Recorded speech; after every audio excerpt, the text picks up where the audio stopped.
Такси за гражданите и фирмите. Работа за местните фирми и местните хора.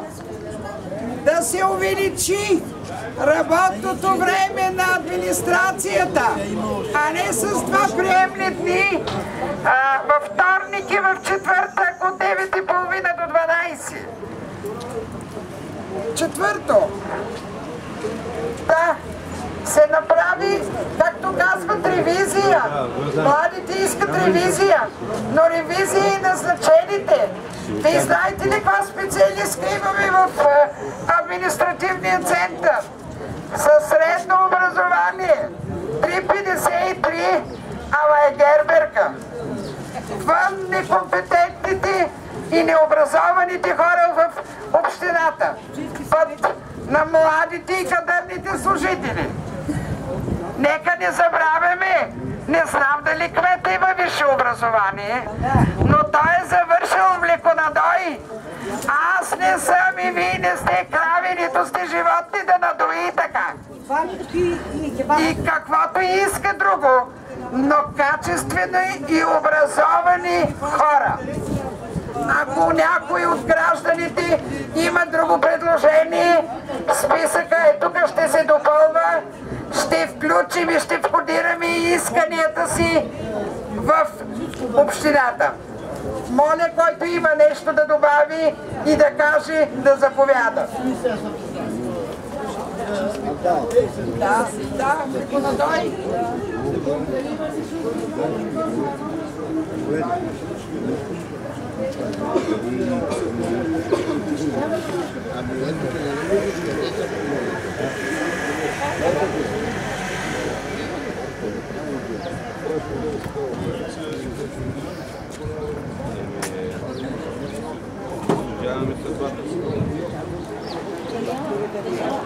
Даниела, доктор си кажи как ли ти стигат талоните?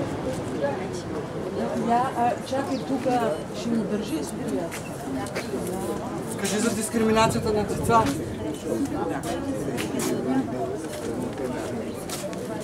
Значи също така да се премахне новосформираното общинска полиция. За какво не? Ние си имаме полицаи. Това е една преторианска армия, която да пази него.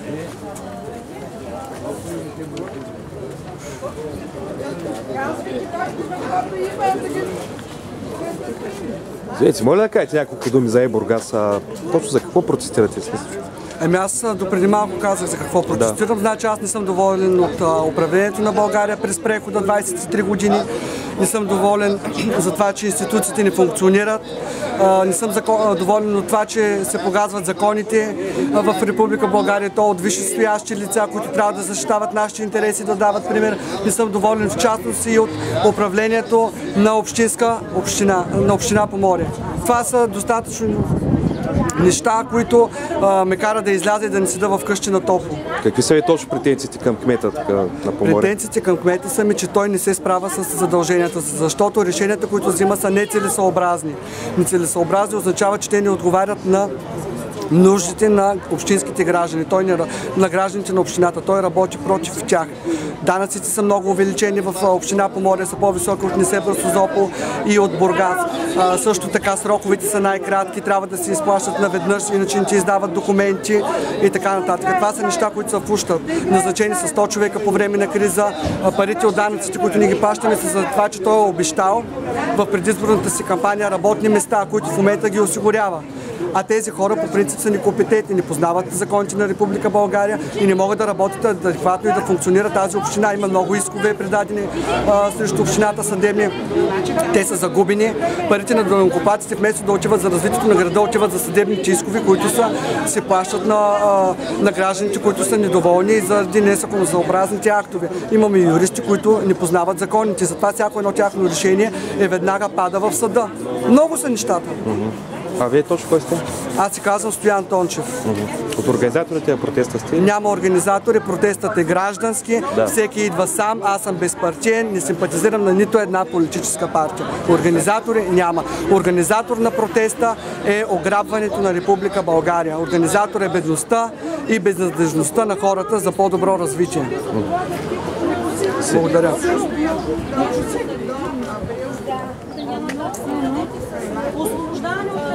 Вие за какво сте на протеста? Ще работиш. Да, против какво? Какво? Безработни всички в къщи. Дъщеря ми съкрати. Защо? Защото неудачна. Кой я съкрати дъщеря? Кой съкрати? Той е съкрати на богоявление съкратихме 14, между които бях и аз.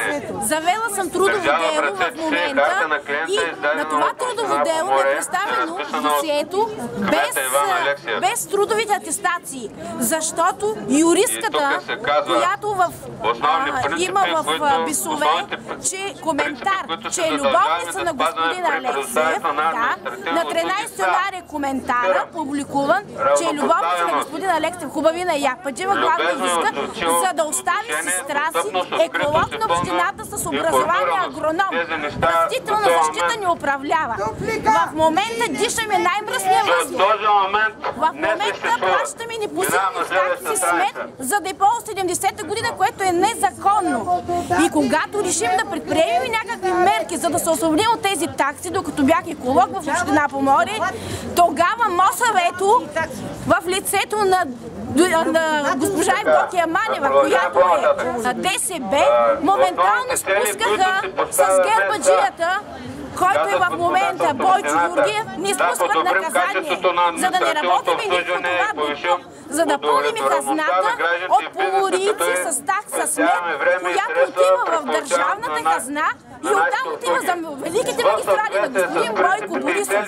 Оставка искаме на кмета, общинските съветници, екипа за това, че гласуваха 8 милиона заем, който ние няма да изплащаме поморийци наши деца.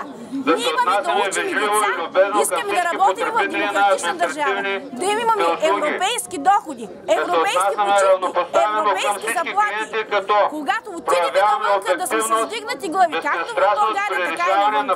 Вие как се казвате? Казвам се Ваня Жекова, 4 години съм била еколог в община Поморие, в момента съм секретар на НФСБ. Поддържам тая партия и вярвам, че това е единствената партия, която е алтернатива на ГЕРБ и може да оправи България. Една наша съгражданка не е допускана в общината да изпълнява своите граждански обязаности, да се плащат данъци, да получава информация и така нататък. Това е в противовес на това, което са написали нашите господа от общината.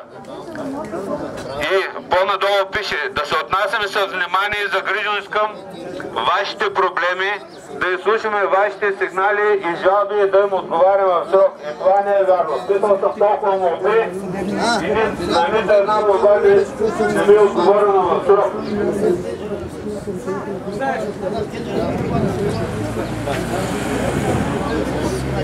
Следващата точка. Тук пише прозрачност.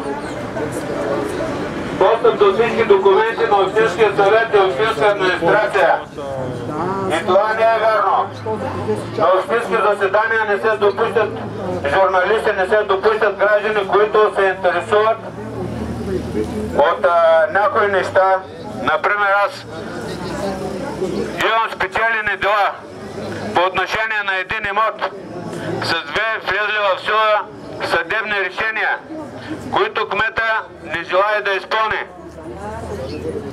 Караме да му нося от 15 извора вода, за да ме разубеди как не съм прав, как не може да стане моята работа и така нататък.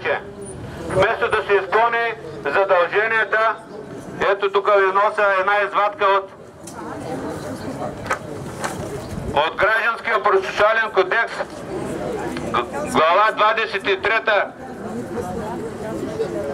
която казва сила на съдебните решения, влизане в сила. И тук по-надолу пише зачитане на решението, член 297. Влязлото в сила съдебно решение е задължително за съда, което го е постановил и за всички съдилища, учреждения и общини в Република България. Това явно за господин Алексиев не важи. А той работи по съвсем други закони. Защитава интересите на бивши партийни величия, като постоянно върви при тях на вида. Ние нямаме нужда от такъв кмет, имаме нужда от кмет, който да защитава интереси на гражданите. А не интереси на монополисти и бивши партийни величия. Курата той взима 13 заплата, въобще да не го занимават. Я да взима 13 заплата, не е страшно. Ето, вие за какво точно протестирате? Против какво? Аз съм тук гостин на този служител. Да, протестирам за високи данъци. Високи данъци. Смет данък. Ето и господин ще кажа. Там е написано вътре. Да. Ей, тук пише. Поморе, Несебър, Сизък, господин Закойна.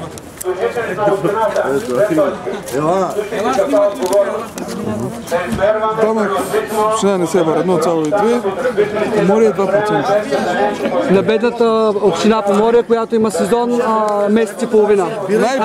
А Несебър има сезон 6 месеца. Най-бедната община на Черноморието е с най-високи данъци.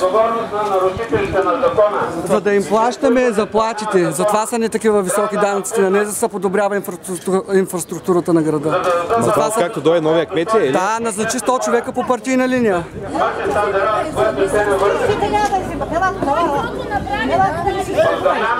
Ще плащаме и от пенсиите ще плащаме. Трите имена. Ама те хем искат да го махат, хем искат да го махат и не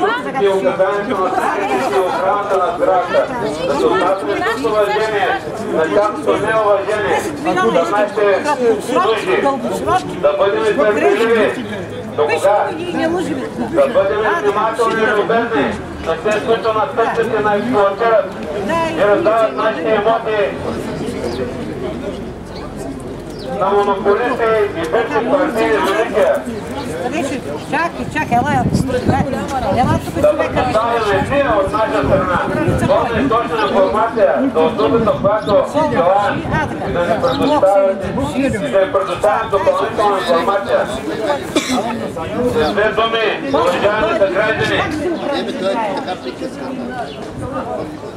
и тези, които са потърпевши, не са си получили имотите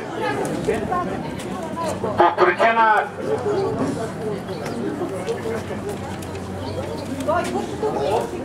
и за тези, които не са си получили имотите по вина на общинската управа, апелирам към вас, елате и си потърсете правата, не стойте в къщи на топло, защото никой няма да свърши вашата работа. Направете така, че достойно да погледнете децата си в очите. Или искате и на тях да не завещаете този живот, който живеем и ние. Аз искам оставката на кмета за това, че не се върши работата и не се съобразява с законите. Искам си вода обратно. Вода, който съм отдал, го искам обратно. Искам оставката на кмета.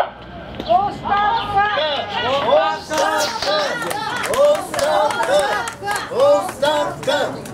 Вън! На полето! Да види как се даде хляб. Да видиш как се даде 100 лева да живее. Седат масти горе.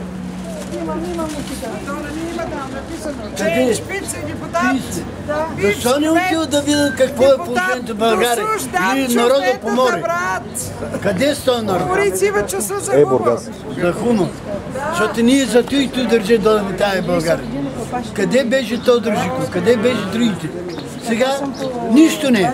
Народа гордуват, няма пенсии, няма нещо увлечение на хората и се подиграва Станишо Яхович. Казва за Великден. Какво ще дай за Великден? Това е за подигравка на пенсионерите, за бедния народ. Това е. Друго нищо не е. Да. От Гърция дойдох 1500 км минах, за да гласувам за него и му обещая Димко правото, че се съобразява с закона, а всъщност накрая, когато се подах молбата, той лично ми каза, подай нова молба, окомплектовай с необходимите документи и няма да има проблем. На 22 ноември чаках на законен срок 1 месец да ми отговорят писменно. На 6 януари, на 6 март фактически 2012 Идвам тук, за да видя за какво става въпрос. И поначало аз не исках да ги притеснявам, тъй като бяха нова администрация, имаха неуредици, докато се уредят, докато се организират. И на 6 март господина ми каза, ама вие нямате, вика, документи за собственост. Нямал съм документи за собственост. След като съда се е произнесъл и е казал да се възстанови моя имот в реални граници, без документи за собственост и без доказателства, не може той да издаде такова. Имаш ли съдебно решение, влязло в сила? Бе, съдебно решение. Резултатът какъв е? Резултатът е нулев. Господин Алексеев казва, не мога да ти дам удостоверение. Не уважава решението. Нали точно това казах преди малко, че не се съобразява с съдебните решения, нарушава закона. Това е цялата работа, обаче няма кой да го постави на място, защото ние всички тук, ето вижте, има колко? 40-50 човека. Всички останали стоят. Съдът къща. Няма гладни за тия, тук курорт. И затова ще натъпчат. В Конституцията се казва, че частната собственост е прикосновена. На практика става точно обратното. Повторна национализация става.